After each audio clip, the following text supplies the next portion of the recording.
Bonjour et bienvenue. Profitez de ce récit, abonnez-vous et activez les notifications. Tyler quitta la maison à 7h12 précise, comme chaque matin. Sa routine matinale était une mécanique bien huilée, presque automatique. L'évier goûtait encore de l'eau du verre qu'il avait rincé quelques secondes plus tôt, tandis que Madison ajustait ses boucles d'oreilles devant le miroir du couloir. Ils sortirent ensemble, échangèrent un baiser rapide et se dirigèrent vers leurs voitures respectives. Ils prenaient la route du sud, elle celle du nord. Cette chorégraphie fonctionnait sans accroc depuis des années. La maison où ils vivaient avait été choisie précisément pour cette raison. Un point d'équilibre parfait entre leurs deux lieux de travail, un arrangement qui simplifiait leur vie. C'était pratique, fonctionnel, efficace. Exactement l'image qu'ils se faisaient d'un mariage mature. Alors qu'ils venaient de s'engager sur la route, le téléphone de Tyler vibra. Le nom de Chris clignotait sur l'écran. Il décrocha de la main droite, le coude appuyé sur la vitre ouverte. La voix de son ami était un mélange de frustration et d'embarras. Sa voiture refusait de démarrer, et il était sur le point de manquer une réunion capitale. Tyler hésita une fraction de seconde, puis fit demi-tour et prit la direction du quartier de Chris. Il connaissait le chemin par cœur. En contournant une place près du centre-ville, son regard fut attiré par un reflet dans la vitrine d'un café. Il reconnut d'abord la chevelure châtain clair de Madison, puis il remarqua son expression. Elle souriait d'une manière qu'il n'avait pas vue depuis des semaines.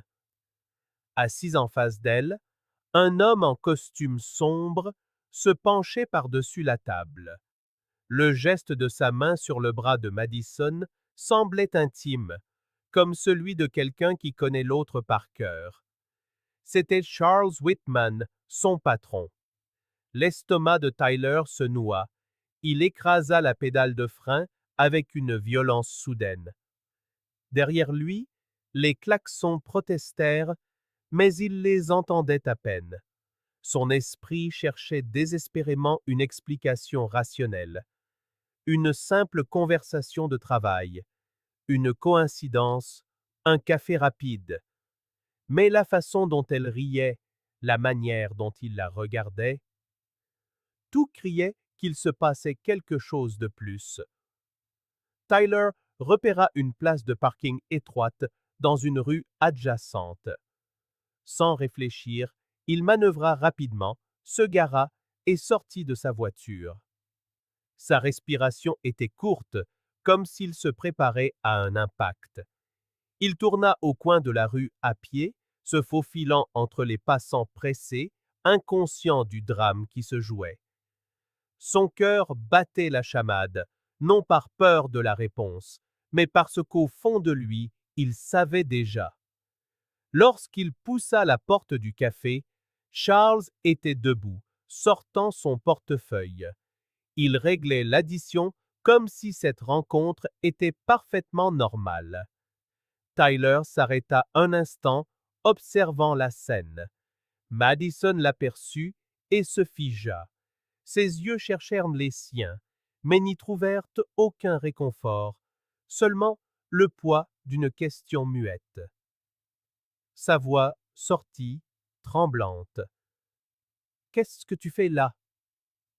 Tyler ne répondit pas tout de suite.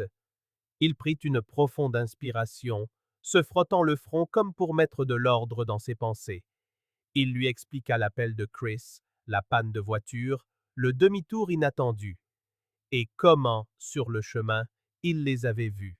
C'est tout. Madison tenta un sourire, mais la tension était palpable jusqu'à la pointe de ses épaules. Charles s'avança avec une aisance forcée, lui tendit la main et le salua comme un vieil ami. « Content de te voir, Tyler. Je ne m'attendais pas à te croiser ici. » Tyler le fixa 2 longues secondes avant de lui serrer la main. Le geste était mécanique. Son esprit était ailleurs. Il n'explosa pas, ne posa aucune question, n'accusa personne. Il ravala sa douleur en silence, comme s'il la mettait de côté pour plus tard. Il retourna à sa voiture et conduisit jusqu'à la maison de Chris, feignant un contrôle absolu. Il récupéra son ami, le déposa à son travail et passa le reste de la journée à prétendre que ce café, ce geste, ce sourire n'avaient jamais existé. Mais ils avaient existé, et quelque chose en lui savait que la vérité, même profondément enfouie, finit toujours par se réveiller. Tyler rentra chez lui, l'esprit hanté par la scène du café. Il s'était forcé à terminer sa journée de travail comme si de rien n'était, mais son estomac restait noué. Il se demandait sans cesse s'il devait confronter Madison dès son retour ou attendre qu'elle aborde le sujet d'elle-même. Le silence dans la voiture sur le chemin du retour n'avait fait qu'alimenter son anxiété. Et lorsqu'il ouvrit la porte d'entrée, il fut accueilli par une scène qui ne fit qu'accroître son malaise.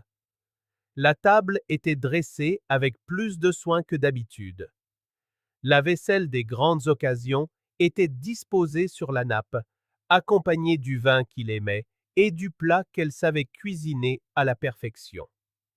Madison apparut, souriante, vêtue d'une robe qu'elle n'avait pas portée depuis longtemps. Il feignit la surprise, mais à l'intérieur, chaque détail lui semblait être un déguisement. Elle l'embrassa, lui tira sa chaise et s'assit en face de lui, le regard fixe, comme si elle avait répété ce moment. Tyler la remercia pour le repas, s'efforçant d'adopter un naturel qui n'existait plus. Il mangea en silence pendant quelques minutes, observant ses gestes, remarquant ses efforts pour maintenir une conversation légère sur le travail, les voisins, la série qu'ils regardaient ensemble. Il ne répondait que le strict nécessaire, évitant de croiser son regard trop longtemps, car chaque fois, il revoyait le contact de Charles et le rire étouffé du café. Finalement, elle posa ses couverts, prit une profonde inspiration et lui dit qu'elle avait quelque chose d'important à lui annoncer. Il posa sa fourchette, l'écoutant attentivement, sans montrer la moindre réaction, attendant simplement. Madison entrelaça ses doigts sur la table et lâcha la nouvelle. Elle était enceinte. Les mots sortiront lentement, comme s'ils pesaient une tonne. Tyler mit quelques secondes à réagir. Il déglutit, la bouche légèrement ouverte. D'abord, il ressentit un choc. Ils essayaient depuis un certain temps et la frustration des tests négatifs les avait épuisés tous les deux. Son cœur vacilla un instant, sentant une lueur d'espoir, peut-être même de joie. Mais aussitôt, un frisson glacial parcourut son échine. Le souvenir de Charles, l'intimité du café, le contact sur son bras. Le doute s'infiltra en lui, un poison silencieux, subtil, mais bien présent. Il sourit, dissimulant ses émotions. Il dit que c'était une merveilleuse nouvelle. Émue, elle se leva et le serra dans ses bras. Il lui rendit son étreinte, les mains posées sur ses épaules, sans la rapprocher de lui. Le lendemain matin, alors qu'il se servait du café dans la cuisine, Tyler la regarda avec le calme de celui qui a choisi le bon moment. Il l'interrogea sur sa rencontre avec Charles. Il mentionna être passé par hasard, les avoir vus ensemble et vouloir simplement comprendre. Madison se raidit. Pendant 2 secondes, elle sembla recalculer sa réponse. Elle expliqua qu'elle avait prévu de parler à Charles de toute façon, pour lui annoncer la nouvelle de la grossesse et demander une augmentation.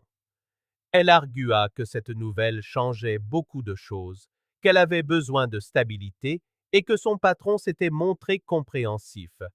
C'est pourquoi il l'avait prise dans ses bras, disait-elle, une simple réaction humaine. Tyler resta immobile, écoutant. Il remuait le sucre dans sa tasse sans se presser. Il lui demanda pourquoi elle avait choisi d'annoncer la nouvelle à son patron avant son propre mari. Elle répondit qu'elle avait agi sur un coup de tête, qu'elle avait peur de sa réaction, qu'elle ne savait pas encore comment le lui dire, et qu'obtenir plus de stabilité au travail lui semblait être une façon de préparer le terrain. Il hocha la tête, mais quelque chose s'était fissuré en lui. Il n'y eut ni scandale, ni cri, ni vaisselle cassée. C'est le silence entre les phrases qui hurlait le plus fort. Son explication semblait plausible, mais chaque détail ajoutait à la suspicion. La scène du café ne le quittait pas. Les rires, le contact, l'atmosphère entre eux. Et maintenant, le fait qu'elle soit allée voir son patron en premier créait un mur invisible. Tyler termina son café, l'embrassa sur le front et partit travailler comme si tout allait bien. Mais à l'intérieur, quelque chose était irrémédiablement endommagé. Et même s'il ne le réalisait pas encore, ce jour marquait le début d'un chemin où toutes ses certitudes allaient commencer à disparaître. Tyler se plongea corps et âme dans cette nouvelle étape. L'annonce de la grossesse transforma immédiatement le rythme de la maison.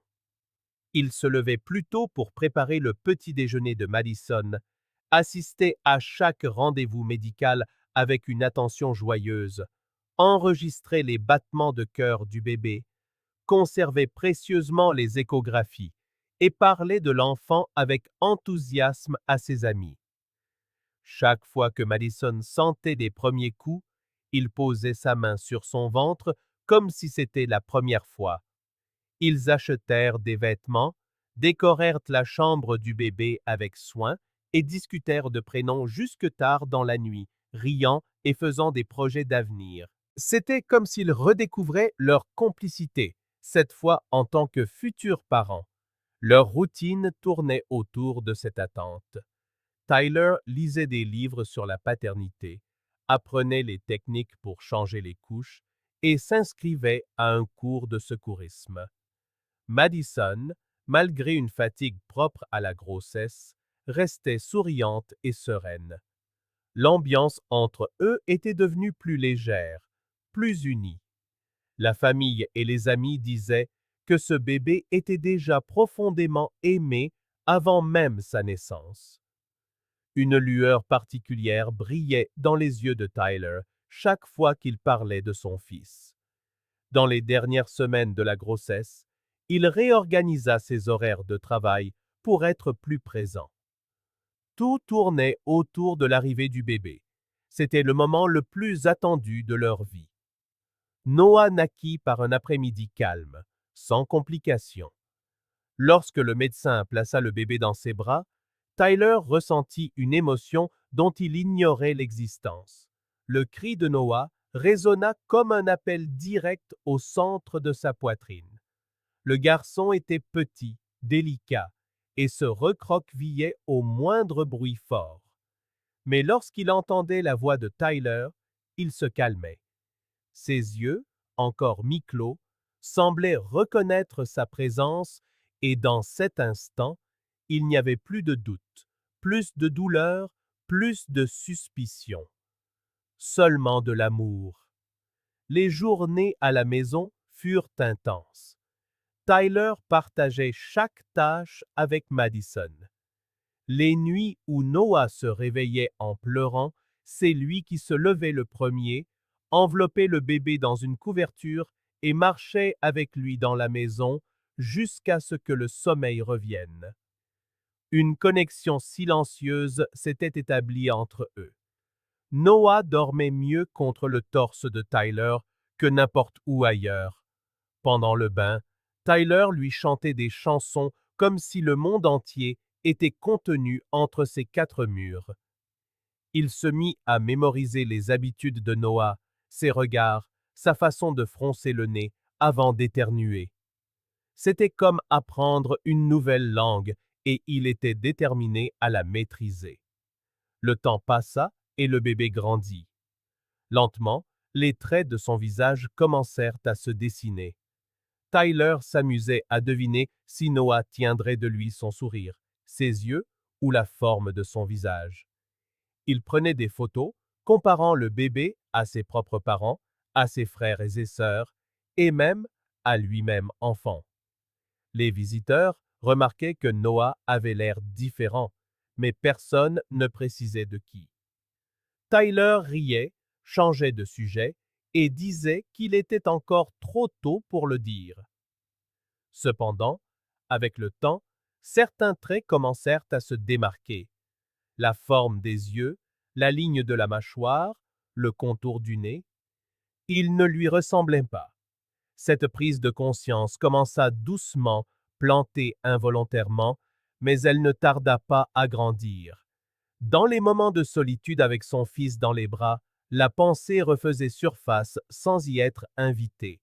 Ce n'était pas une accusation ni une certitude. C'était une sourde inquiétude, quelque chose de petit qui faisait mal en silence. Malgré tout son dévouement, malgré l'amour réel qu'il ressentait, le doute était là, caché entre les caresses et les biberons, entre les sourires et les tétés, mais bien vivant. La ressemblance avec un visage familier commençait à prendre forme. Tyler n'en parla à personne, pas même à Madison. Il continuait d'agir de la même manière, mais à l'intérieur, quelque chose avait commencé à changer. Et même si tout semblait parfait en apparence, le cœur d'un père, lorsqu'il sent que quelque chose cloche, ne peut jamais rester silencieux bien longtemps. Tyler tenait Noah dans ses bras, observant son fils endormi.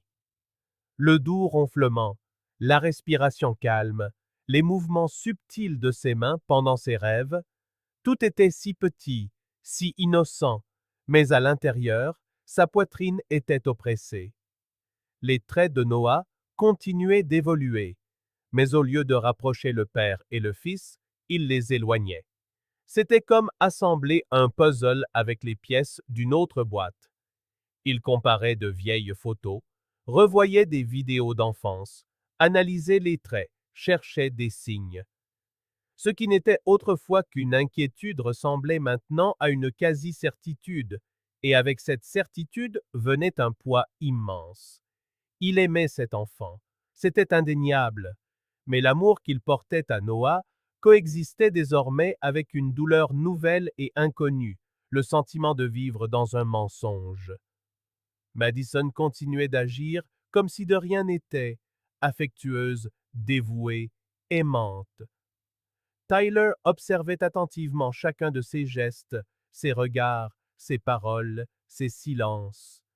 Il attendait le moment où elle dirait quelque chose, n'importe quoi. Mais les jours se répétaient et elle maintenait la même posture.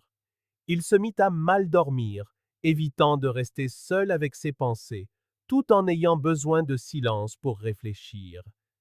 Il passait des nuits assis dans sa voiture devant la maison, moteur éteint, à fixer le vide. L'idée de faire un test ADN lui traversa l'esprit comme une lame. Il la rejeta la première fois, se disant qu'il n'en avait pas besoin. Mais à mesure que les évidences s'accumulaient, le désir de certitude cessa d'être un choix. C'était devenu une nécessité. Avant toute chose, il décida de parler à Madison. Il voulait lui donner une chance de dire la vérité. Il choisit un soir ordinaire. Il attendit que Noah s'endorme et l'appela dans la cuisine. Ils se firent face. Sans détour, il lui demanda s'il y avait quelque chose qu'elle voulait lui dire. Elle sourit, confuse, lui demandant pourquoi il était si sérieux. Il insista, disant qu'il sentait que quelque chose n'allait pas. Elle hésita quelques secondes, puis nia. Tout allait bien, disait-elle. Il était juste fatigué. Il devait lui faire confiance. Alors, Tyler évoqua la ressemblance du bébé avec quelqu'un d'autre. Il prononça le nom de Charles, et à cet instant, son visage perdit toute expression. C'était comme si le sol s'était dérobé sous ses pieds. Elle tenta de nier, bafouillant que ce n'était qu'une coïncidence, mais il continuait de la fixer dans les yeux, attendant en silence. Madison s'agrippa au bord de l'évier, détourna le visage et se mit à pleurer. Cela ne dura pas longtemps. D'une voix tremblante, elle avoua. Elle dit que c'était arrivé une seule fois lors d'une conférence, qu'ils avaient bu, qu'ils étaient seuls et qu'elle l'avait regretté à l'instant même où c'était terminé. Tyler écoutait en silence. Chaque mot était une sentence. L'air était lourd, comme si le monde entier suffoquait avec eux dans cette pièce. Elle tenta de toucher son bras, mais il s'écarta. Il dit qu'il avait besoin d'une preuve, qu'il ferait le test. Madison ne réagit pas. Elle hocha simplement la tête, pleurant sans force. Quelques jours plus tard, il préleva un échantillon de salive du garçon pendant son sommeil.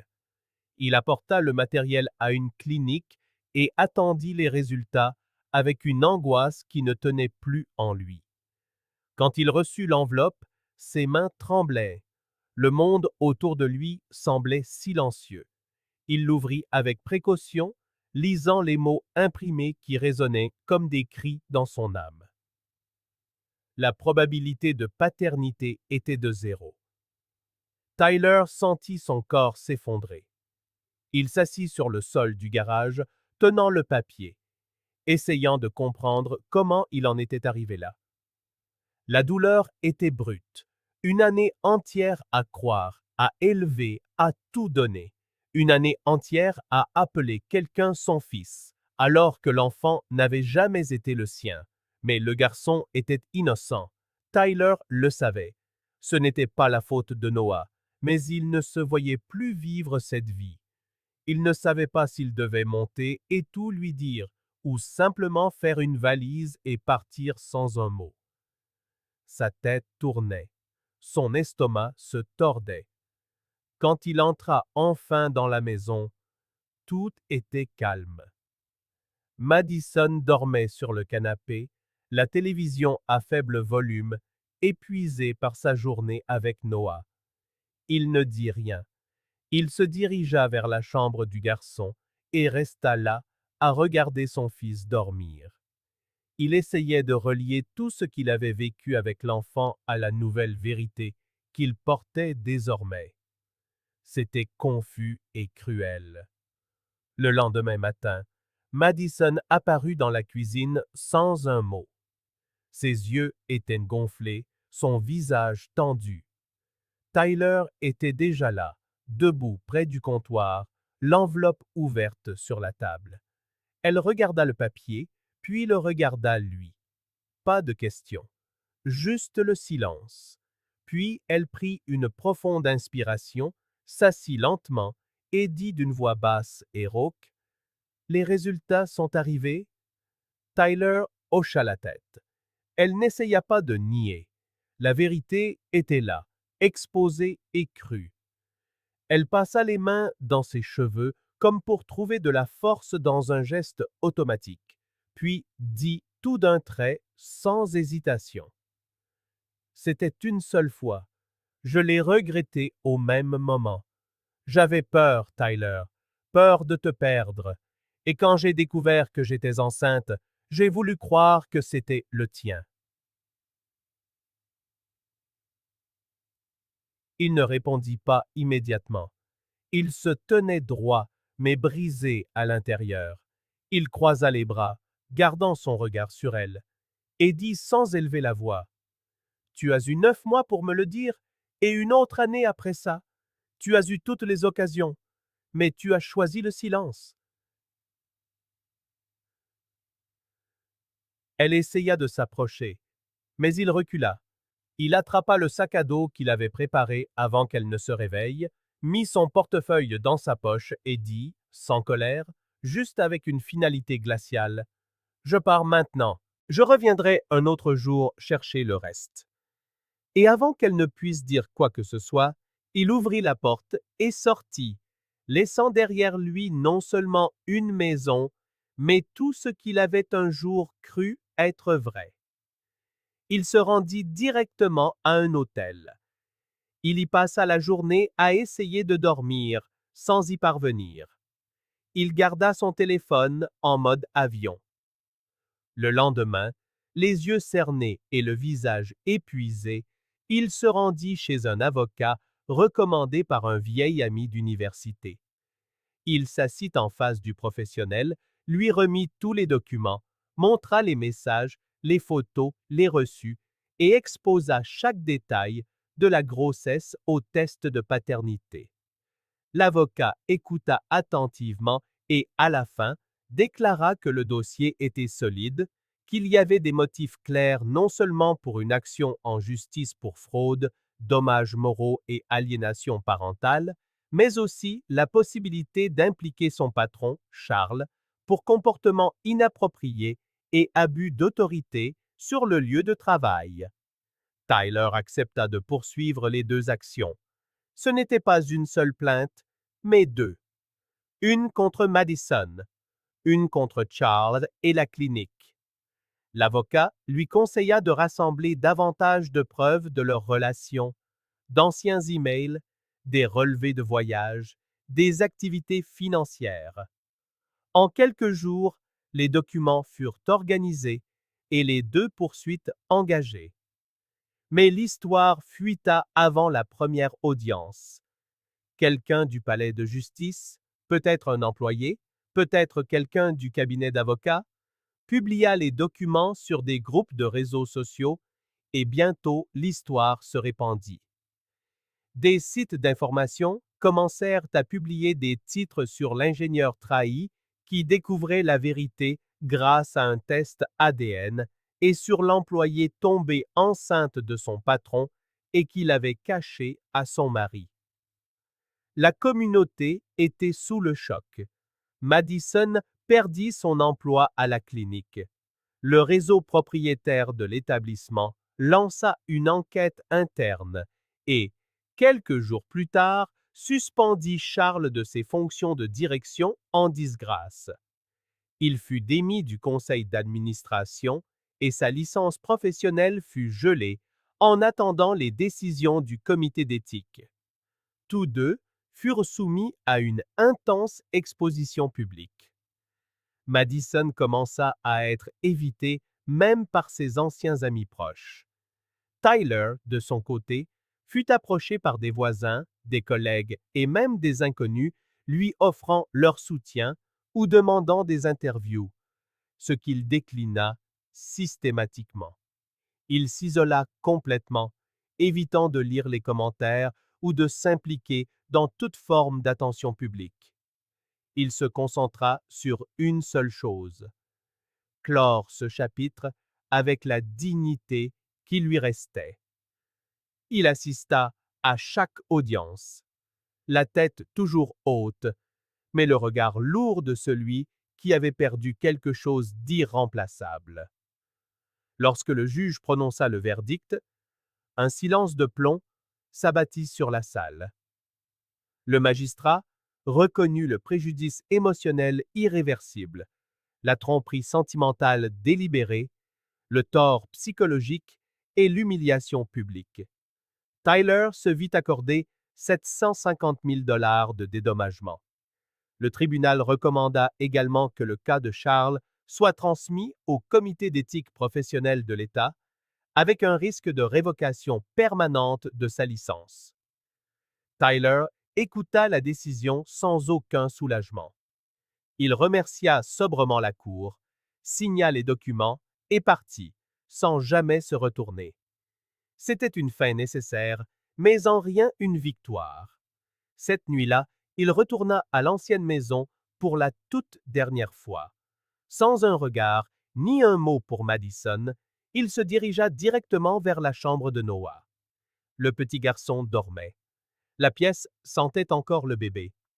Des jouets étaient éparpillés au sol, et la veilleuse diffusait sa douce lueur. Tyler entra sans un bruit, s'approcha lentement. Il resta là, immobile, pendant de longues minutes. L'enfant remua, tourna son visage et, en ouvrant les yeux, il sourit en le reconnaissant.